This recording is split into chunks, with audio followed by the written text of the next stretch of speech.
Hey guys,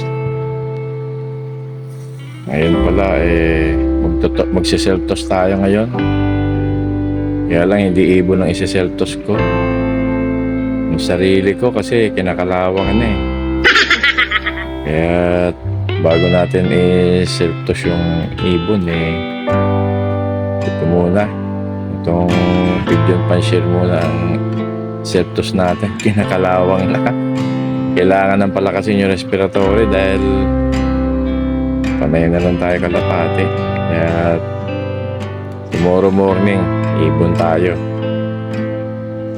Pinakain ko na rin naman sila bago ko umalis ng alas 6. Kaya magpagpag muna tayo ng iseltos natin yung sarili na natin. Dahil kinakalawang na eh. Hindi na tayo makalipad. Ayan ngayon kahit paano nakakalipad tayo. Naikampay ko yung pakpak ko ngayon. Napaka sarap sa pakiramdam yung maipagaspas yung pakpak natin na kinakalawang. Thank God talaga sa araw na ito. Kinakalawang yung pakpak ko, hindi na mailipad eh. Naikampay.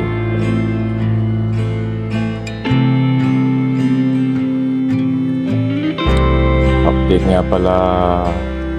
nga pala ako.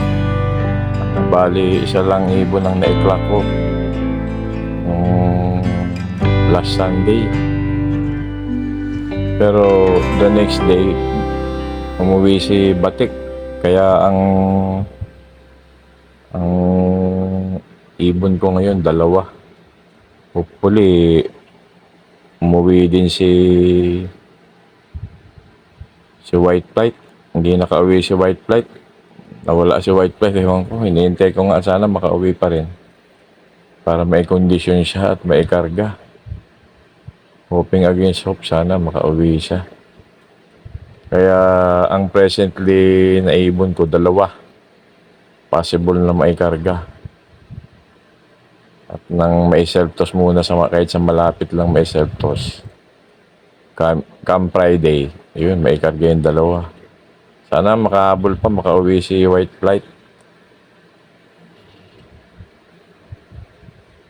Yun ang pag-asa natin, sana makauwi pa rin siya.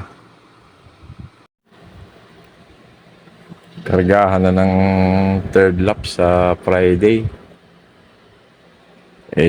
Yung naikla ko nung Sunday, si Blackcheck, ano yun? Butas yun ng 1st lap. 2nd lap, nag-clock naman na siya. Awa ng Diyos. Thankful pa rin ako. May kakarga pa tayo, 2 ibon. Sa Friday na, 3rd lap. Sana makapagpaklak tayo ng 3rd lap ng North Derby. Sarap sa pakiramdam maglangoy, ah. Lalo na habang nag-gliding ka. Nababanat yung mga buto-buto. Tagal kong di nakapaglangoy. Last July, yun nag-swimming kami ng San Antonio, Idabe. After 3 months, thankful ako nakapaglangoy pa ulit. Sarap sa pakiramdam, oh. Nabatak, napagpag yung kinakalawang na kalamnan. Medyo nanibago nga ako, medyo pinulikat ako, nilalabanan ko lang yung pulikat kasi imbis siya ay pahinga, talagang binanat ko pa, nilalabanan ko yung pulikat, ayan. Kinakalawang yun eh. Sarap lalo kung araw-araw makapaglangoy. Kahit alternate lang. Sa Dubai nun, maganda yung accommodation namin. May swimming pool kaya wala talaga akong tiyan. Kasi araw-araw nakakapaglangoy. Dito sa Pinas, wala. Talagang sasadyain mo talaga. Sa Dubai nun, pag uwi ko, pagbaba ko galing 3rd floor, may swimming pool na. Ang ganda, state of the art ang swimming pool doon. Talagang pagpag ang katawan ko. Hindi ako tumaba doon dahil araw-araw langoy eh. Minsan madaling araw pag galing ng duty yung panggabi. Naglalangoy ako kaya namimiss ko talaga yun. Yung nasa Dubai ako na. Ang sarap eh. Bluish yung tubig doon. Ganda ng swimming pool. Tapos mainit-init yung tubig. Talagang pang-empleyado ba? Sarap. Galing trabaho, amoy bunker ka. Sa shipyard. Ngayon, pag uwi, kahit konting pahinga lang, pwede kang maligo kasi yung tubig maligam-gam eh. Kaya, ang sarap sa pakiramdam eh. Sarap ng tulog mo pag yun nakakalangoy ka. Ang ganda kasi sa pulmonary to, tong naglalangoy. Ito, pinakamagandang exercise sa cardio. Sarap talaga sa pakiramdam, oh. Kapag gliding ka, para ka rin nalipad eh, pag nalangoy ka. Aangat mo lang yung labi mo para kumuha ka ng hangin eh. Pag yuko ng ulo mo sa tubig, buga. Bublow mo. Pag angat ulit, yan ang kagandahan ng breaststroke eh. Kahit rapsi, masarap siyang ilangoy kahit maalon. Advantage yan sa maalon. Kahit rapsi, breaststroke ang langoy mo. Sumasabay ka sa alon eh. Umiibabaw ang katawan mo. Hindi siya kumukontra. Kaya ang breaststroke, ano yan eh, yung pabor. Pabor siya sa rapsi, yung maalon. Sarap sa pakiramdam, para na rin lumilipad. Oh. Kampay talaga ang kamay. Hagod ng kamay. Heart shape. Para umangat yung baba mo at makakuha ka ng breathing. Yung in-inhale mo pag angat, iboblow mo naman ng ilalim ng tubig. Kaya talagang tanggal ang kalawang ng baga. Ang paganda sa respiratory talaga to. Wala lang eh. Na-miss ko talaga to. Ito ang hindi mo talaga magawa. Isa ito sa hobby ko talaga. Pigeon racing, swimming, chess. Mga sport natin. Hindi ka nangangailangan ng ano pa man sa paglalangoy eh. Isa rin yan sa perfect exercise eh. Iwas pilay. Basta't alam mo yung coordination ng kamay at paa. Gliding, breathing. Sa pakiramdam mo.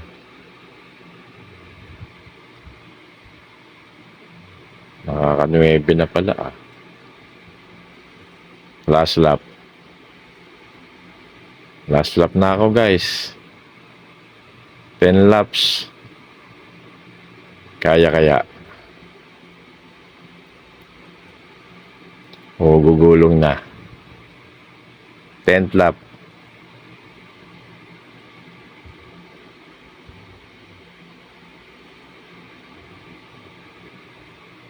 Kaya ni J-Lo. O mababali ang pakpak.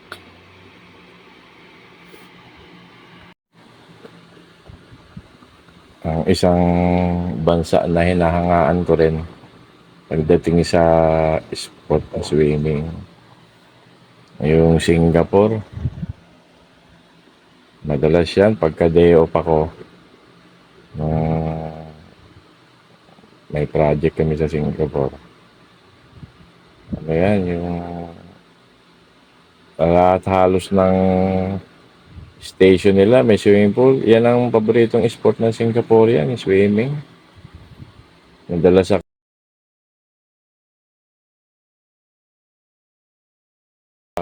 Lucky Plaza ng pera. First drop ko niyan. Swimming ako dun. $2 lang ang entrance. $2. Tapos may locker, 20 cents. Nalagay yung gamit mo. Kasi mag-isa ka lang eh. Masarap kasi Olympic size ang swimming pool. Nakaka-20 rin ako eh. Hindi sa pagbubuhat. Nakaka-20 pa ako nun dahil ang sarap lang ko yan dahil Olympic size, may lane. Yung isa sa maganda sa Singapore eh. Diyan ako madalas. Meron din sa Clementi. Pero mahirap tuntunin. Saka sa Jurong East. Sa Jurong East, madalas din ako. Yun ang nila. Puro Olympic size ang swimming pool nila. Ang maganda lang dito sa atin, katumbas nun, Amoranto eh. Lalo ngayon na-renovate na yung Amoranto. Isa rin yan sa goal ko eh, yung makapag-langoy dyan sa Amoranto. One of these days, yan nga ang pinaplano ko, makapaglangoy sa Amoranto. Diyan din yung mga swimmer ng Pinas eh.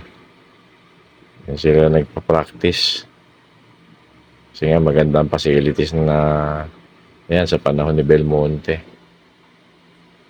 Yan ang isa sa goal ko eh. Kung may time.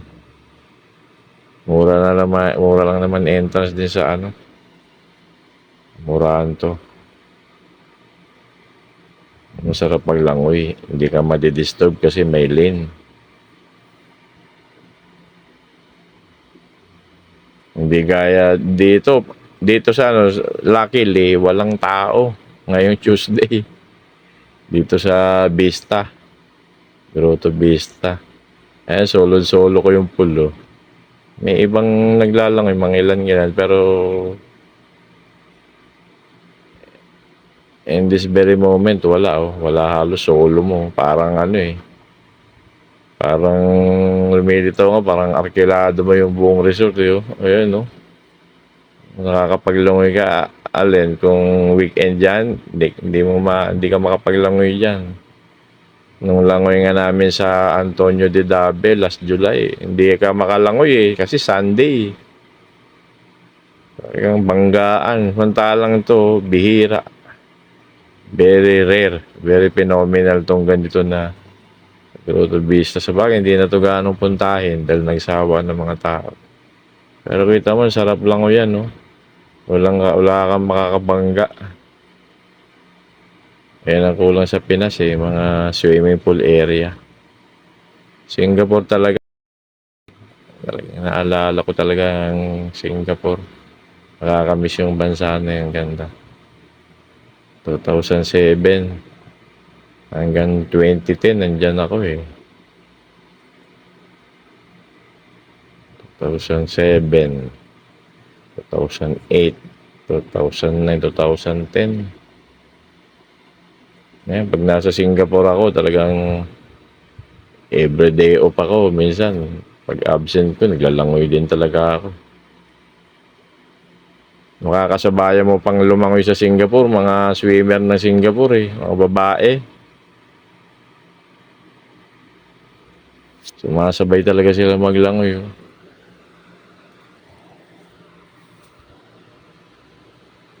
Ayan, mga nakabikini yun.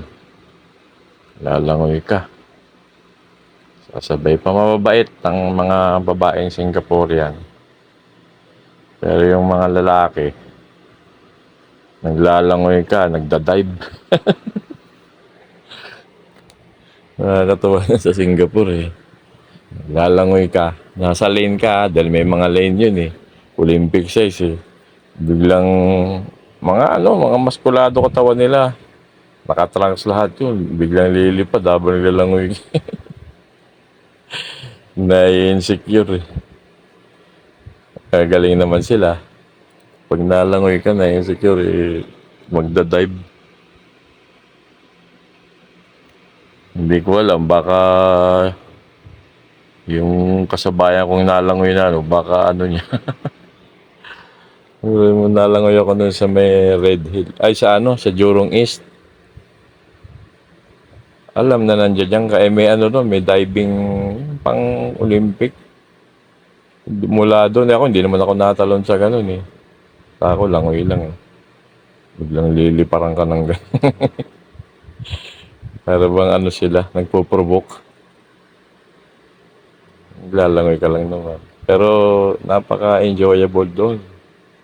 Yung mga facilities nila, talagang state of the art. Yan ang pilit na ginagaya ngayon ng Pinas. Ng Singapore. Number one sa swimming yan eh. Sa Dubai naman, napakasarap doon dahil yung dagat. May Marina Bay, Jumeirah Beach. Yan ako madalas nun sa Jumeirah Beach. Talagang blue sea talaga. Ang ganda talaga. Naglalangoy ka ron, kasabayan mo yung pagi na kulay buhangin eh. Ang stingray. Sarap talaga. Enjoy na enjoy ka talaga. Tsaka yung katawan mo healthy kasi alam mo naman na seawater, napaka-healthy din sa katawan yan. Eh. Basta hindi ka lang ma-dehydrate. At ngayon, nakaka-jackpot to. Konti lang ang tao sa pool area. Oh. One of a kind. Phenomenal, rare. Rarity. Sa ganitong public pool, napakaswerte mo na ganyan na ano. Kulang na lang dito magkaroon ng lane. Kaya lang, wala, maikli. Sa Jed's Island, mahaba din ang pool doon. Ang problema, walang canopy. Kaya init, tostado ka talaga. Pero maganda rin yan. Haba ng ano. Parang Olympic size din yun eh. Kaya lang, walang canopy. Tiwang-wang ka talaga. Kaya pag tanghali, talagang sunog ang balat mo ron. Skin cancer, abutin mo dun.